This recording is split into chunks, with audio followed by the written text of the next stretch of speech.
আমাদের অনেকেই বাহিরে থাকেন, বিদেশে থাকেন, প্রবাসে থাকেন, মধ্যপ্রাচ্য সহ ইউরোপ আমেরিকার বিভিন্ন দেশে তারা বসবাস করেন। ওনারা সদকাতুল ফিতরটা আদায় করবেন কিভাবে? এ ব্যাপারে আমাদের দেশে দেখা যায় আমরা সকলেই, আমি থাকি বিদেশে বাহিরে, কিন্তু আমি সদকাতুল ফিতর হিসাব করি বাংলাদেশেরটা। যেমন এই বছর বাংলাদেশের সর্বনিম্ন সদকাতুল ফিতর 110 টাকা।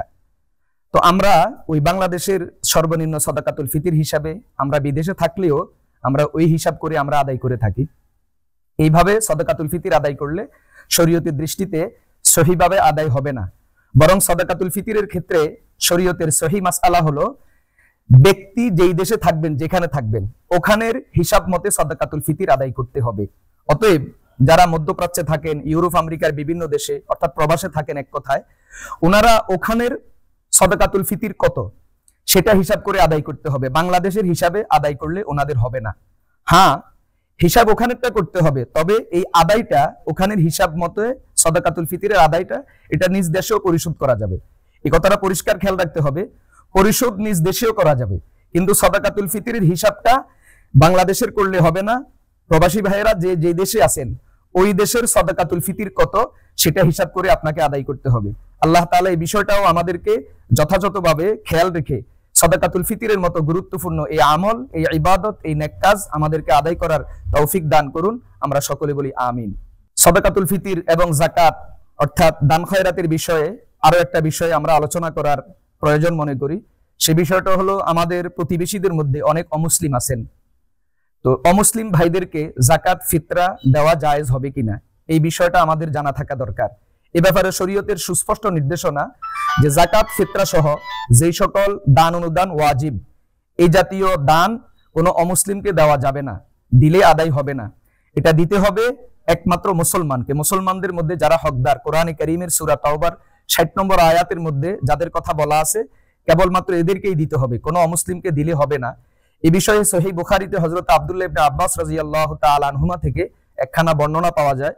রাসূল করিম সাল্লাল্লাহু আলাইহি ওয়াসাল্লাম হযরত মুআজ ইবনে জাবাল রাদিয়াল্লাহু তাআলা আনহুকে যখন ইয়ামানের কাজী এবং গভর্নর বানায়া যখন প্রেরণ করতেছিলেন, তখন নবীজি তাকে নির্দেশ দিয়েছেন যে তুমি ইয়ামানে গিয়া কি কি কাজ করবে, ইয়ামানের মুসলমানদেরকে কি বলবে। সেখানে তার মধ্যে একটা বিষয় এটাও ছিল, নবীজি বলেছেন ইন্নাল্লাহা ক্বাদ ইফতারাজা আলাইহিম সাদাকাতান ফি আমওয়ালিহিম তুখাযু মিন আগনিয়াইহিম ফাতুরাদ্দু আলা ফুকারাইহিম।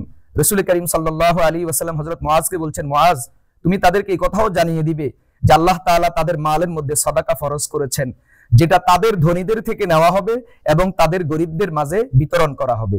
তাদের মানে মুসলমান, অর্থাৎ যাকাত নিতে হবে, সাদাকাতুল ফিতর নিতে হবে মুসলমান ধনীদের থেকে, এবং যাকাত ফিতরা ব্যয় করতে হবে মুসলমান গরিবদের মাঝে। এই হাদিস সুস্পষ্ট যে যাকাত ফিতরা এটা যেমন মুসলমানের উপর ওয়াজিব, তেমন যাকাত ফিতরা খরচ করাও মুসলমানের মাঝে খরচ করা ওয়াজিব, অমুসলিমকে দেওয়া যাবে না। হ্যাঁ, আপনি আপনার অমুসলিম কোনো প্রতিবেশী যদি থাকে তাহলে আপনি যাকাত ফিতরা ছাড়া এমনি দান অনুদান যেটা সাধারণ অনুদান, সাধারণ দান অনুদান সেটা আপনি তাদেরকে দিতে পারবেন, বরং দেওয়ার প্রয়োজন আছে এবং দিলে সওয়াব হবে। এবং এতে করে আমরা আশা করি তারা মুসলমানের প্রতি সদয় হবে, মুসলমানের প্রতি আকৃষ্ট হবে, ইসলামের প্রতি আকৃষ্ট হবে এবং ইসলামের সৌন্দর্যগুলো তাদের সামনে ফুটে উঠবে এবং এতে করে তারা ইসলাম গ্রহণে আগ্রহী হবে ইনশাআল্লাহ। তাহলে আমরা পরিষ্কার এই কথাটা জেনে নিব, বুঝে নেওয়া দরকার। সেটা হলো সাধারণ দান অনুদান, সেটা অমুসলিম গরিবদেরকে দেওয়া যাবে, কোনো অসুবিধা নাই এবং দেওয়া প্রয়োজন আছে বলে আমরা মনে করি, দিলে সওয়াব হবে ইনশাআল্লাহ। কিন্তু যাকাত ফিতরা সহ যে সকল দান অনুদান ওয়াজিব সেগুলি আদায় করা, সেগুলি অমুসলিমদেরকে দেওয়া যাবে না, সেগুলি কেবলমাত্র মুসলমান গরিব যারা, অসহায় যারা, তাদেরকেই দিতে হবে। সহিহ বুখারীর বর্ণনা, সুস্পষ্ট নির্দেশনা আল্লাহ নবীজি সাল্লাল্লাহু আলাইহি ওয়াসাল্লামের পক্ষ থেকে এভাবেই আছে, আমরা এভাবে আমল করব ইনশাআল্লাহ। আরো একটা বিষয়ে আমরা আলোকপাত করা প্রয়োজন মনে করি, সেটা হলো আমাদের দেশে রমজান মাস আসলে যাকাত ফিতরা কালেকশনের জন্য বিভিন্ন ফাউন্ডেশন, বিভিন্ন সংগঠন এবং বিভিন্ন ক্লাব এগুলি রমজান মাসে যাকাত ফিতরা কালেকশন করে থাকে। এদেরকে যাকাত ফিতরার পয়সা দেওয়া যাবে কিনা এই বিষয়টা আমাদের শরঈ দৃষ্টিকোণ থেকে জানা অতীব প্রয়োজন বলে মনে করি। প্রথম বিষয় হলো আমাদেরকে দেখতে হবে যে যারা এই যাকাত ফিতরাগুলো কালেকশন করেন, যে সকল সংগঠন, যে সকল ফাউন্ডেশন, সোসাইটি বা যে সকল ক্লাব এই জাতীয় যাকাত ফিতরার পয়সা কালেকশন করে থাকেন, প্রথম দেখতে হবে এরা কারা, এদের ভিতরে দিন ইসলামের প্রতি আগ্রহ, দিন ইসলাম মানার প্রতি জজবা, আন্তরিকতা কতটুকু আছে?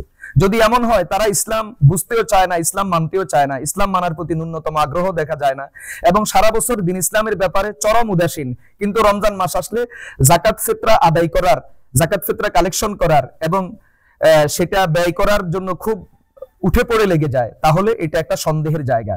এই জায়গাতে আমরা মনে করি, শরঈ দৃষ্টিকোণ থেকে আমরা মনে করি এই জাতীয় সংগঠন এবং সোসাইটিকে যাকাত ফিতরার মতো গুরুত্বপূর্ণ ইবাদতের অর্থ না দেওয়াই শ্রেয় হবে, ভালো হবে এবং ইবাদত যথাযথভাবে আদায়ের জন্য সহায়ক হবে বলে আমরা মনে করি।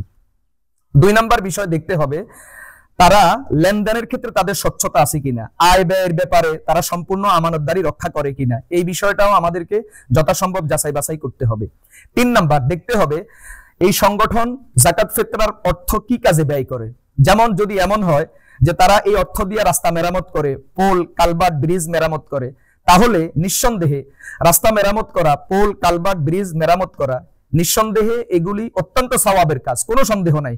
তবে এই জায়গাতে যাকাত ফিতরার টাকা ব্যয় করা যাবে না। যদি ব্যয় করে তাহলে যাকাত ফিতরা আদায় হবে না। 2 নম্বর আরেকটা উদাহরণ হতে পারে, যেমন তারা যে সকল এলাকায় স্বচ্ছ সুপেয় পানির সরবরাহ নাই, ব্যবস্থা নাই, সেখানে তারা টিউবওয়েল বসানোর ব্যবস্থা করে দেয় মানুষের সুপেয় পানির চাহিদা পূরণ করার জন্য। এটা নিঃসন্দেহে বড় সওয়াবের কাজ। টিউবওয়েল বসাইয়া দেওয়া, মানুষের পানাহারের পানির ব্যবস্থা করা বড় সওয়াবের কাজ নিঃসন্দেহে, কিন্তু একথা খেয়াল রাখতে হবে এই জায়গাতেও যাকাত ফিতরার অর্থ ব্যয় করা যাবে না। 3 নম্বর, যেমন তারা তাদের এই ফাউন্ডেশন থেকে তারা যে সকল অসহায় মানুষ মারা যায় তাদের কাফন দাফনের ব্যবস্থা নাই, তারা কাফন দাফনের ব্যবস্থা করে তাদের এই সংগঠন থেকে, তাহলে এটাও বড় সওয়াবের কাজ, নিঃসন্দেহে বড় নেক কাজ, কিন্তু এই জায়গাতেও যাকাত ফিতরার অর্থ ব্যয় করা যাবে না।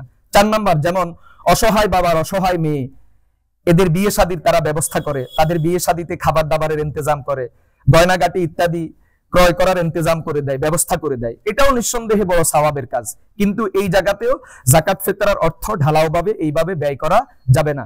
যাকাত ফিতরার অর্থ ব্যয় করার একটা নির্ধারিত খাত আছে, যেটা কোরআনে কারীমের সূরা তাওবার আয়াতের মধ্যে 60 নম্বর আয়াতে কারীমের মধ্যে আল্লাহ তাআলা সুস্পষ্ট করে দিয়েছেন। আপনি অন্য যে কোনো দান অনুদান সব জায়গাতে ব্যয় করতে পারবেন, যেমন রাস্তা নির্মাণ, রাস্তা মেরামত, পোল কালভার্ট ব্রিজ নির্মাণ, সাঁকো নির্মাণ, অসহায় মেয়েদের বিবাহের ব্যবস্থা করা, অসহায় মানুষের কাফন দাফনের ব্যবস্থা করা, টিউবওয়েল নলকূপের ব্যবস্থা করা, ইত্যাদি ইত্যাদি করা, এগুলি সব করা সওয়াবের কাজ, কিন্তু সেটা সাধারণ দান অনুদান থেকে হতে হবে, যাকাত ফিতরার অর্থ থেকে ব্যয় করা যাবে না। এখন আপনি যদি এই জাতীয় ফাউন্ডেশন বা সোসাইটিকে যদি যাকাত ফিতরার অর্থ যদি তাদেরকে দিতে চান, অবশ্যই আপনি তাদের থেকে এই গ্রান্টটি নিতে হবে এবং তাদের থেকে এই ওয়াদা নিতে হবে এবং তারাও আপনার সাথে ওয়াদাবদ্ধ হতে হবে যে তারা আপনার যাকাতের অর্থ কেবলমাত্র যাকাত পাওয়ার উপযুক্ত গরিব অসহায় যারা মিসকিন যারা তাদের হাতে সুপর্দ করবে, তাদের মাঝে বিতরণ করবে। যদি এই নিশ্চয়তা তারা আপনাকে দেয় তাহলে কেবলমাত্র আপনি তাদেরকে যাকাত ফিতরার অর্থ দিতে পারবেন, না হয় ঢালাওভাবে সংগঠনকে যাকাত ফিতরার অর্থ দেওয়া যাবে না। যেই সকল সংগঠন ঢালাওভাবে এই উন্নয়নমূলক কাজকর্ম করে থাকে, সামাজিক কাজকর্ম করে থাকে, যাকাত ফিতরার অর্থ যাকাত ফিতরার নির্ধারিত খাতে ব্যয় করার ব্যাপারে তারা বদ্ধপরিকর নয়, ওয়াদাবদ্ধ নয়, এরকম যদি হয় তাহলে এই জাতীয় সংগঠনকে যাকাত ফিতরার অর্থ দেওয়া যাবে না। হ্যাঁ, তারা যদি আপনাকে গ্রান্টেড দেয়, নিশ্চয়তা দেয়, হ্যাঁ আমরা যদি অন্যান্য সামাজিক উন্নয়নমূলক কর্মকাণ্ড করি, কাজকর্ম আমরা পরিচালনা করে থাকি, কিন্তু যাকাত ফিতরার অর্থ আমরা নির্ধারিত যাকাত ফিতরার খাতে আমরা ব্যয় করি, তাহলে তাদেরকে দেওয়া যাবে এবং দিলে আদায় হবে। আল্লাহ তাআলা এই বিষয়টাও আমাদেরকে যথাযথভাবে স্মরণ রাখার তৌফিক দান করুন। আমরা মনে করি এই বিষয়ে যাকাত ফিতরার অর্থ ব্যয় করার জন্য সবচেয়ে উপযুক্ত খাত হলো বর্তমান যে সকল মাদ্রাসায়, বিশেষ করে কওমি মাদ্রাসায় যে সকল গোরাবা ফান্ড আছে, লিল্লা বোর্ডিং আছে, যেখানে অনেক এতিম অসহায় ছাত্ররা সারা বছর থেকে তারা সেখানে আবাসিক থেকে তারা সেখানে খেয়ে দিয়ে পড়ালেখা করে থাকে, ইলমে দ্বীন হাসিল করে থাকে। আমরা মনে করি বর্তমান বাংলাদেশের কওমি মাদ্রাসাগুলো হলো এতিম অসহায় পুনর্বাসনের সবচেয়ে বড় কেন্দ্র এবং সারা বাংলাদেশে আলহামদুলিল্লাহ বাংলাদেশে যত সোসাইটি আছে, যত মাধ্যম আছে, যত কর্তৃপক্ষ আছে, সবাই যেই পরিমাণ এতিম অসহায়ের লালন পালন করে তার চেয়ে কয়েক গুণ বেশি এতিম অসহায়ের লালন পালন করছে এই দেশের মাদ্রাসাগুলো, বিশেষ করে এই দেশের মাদ্রাসার মুহতামিমিন যারা আছেন ওনারা। এই জন্য আমরা মনে করি সবচেয়ে নিরাপদ হলো এই জায়গাতে ব্যয় করা। কারণ অনেকেই আছে বাহ্যিক কথাবার্তায় চালচলনে সুরত সিরতে গরিব দেখা যায়, কিন্তু ভিতরে ভিতরে তারাও অনেক টাকার মালিক এবং বিভিন্ন সুদী কারবারের সাথে জড়িত, বিভিন্ন জায়গাতে লেনদেনের সাথে জড়িত, তো সেই জায়গাতে দেওয়াটা আমরা নিরাপদ মনে করি না। সবচেয়ে নিরাপদ হবে যেখানে লিল্লা বোর্ডিং আছে, গোরাবা ফান্ড আছে, এতিম অসহায় ছাত্ররা ইলমে দ্বীন শিখতেছে, অর্জন করতেছে, ওইখানে ব্যয় করাটাই আমরা সবচেয়ে বেশি নিরাপদ মনে করি। এবং এতে ইনশাআল্লাহ সদকা ফিতির আদায় তো হবে, দানের সওয়াব পাবেন ইনশাআল্লাহ। সাথে সাথে আপনি ইলমে দ্বীনের চর্চা, ইলমে দ্বীন কিয়ামত পর্যন্ত এই জমিনে জারি রাখা এবং কোরআন হাদিসের এই ইলম এই জমিনে টিকিয়ে রাখা, আসমানি ইলম, নবুয়তি ইলম টিকিয়ে রাখার এই বহু নেকের সবচেয়ে বড় নেকের কাজ এবং সদকায়ে জারিয়ার কাজে ইনশাআল্লাহ আপনি অংশীদার হবেন। এবং যার সওয়াব আপনি দান করবেন একবার, কিন্তু সওয়াব আপনার আমলনামায় বারবার ইনশাআল্লাহ লেখা হতে থাকবে, আপনি বহু নেকি অর্জন করতে পারবেন ইনশাআল্লাহ বলে আমরা আশা করি।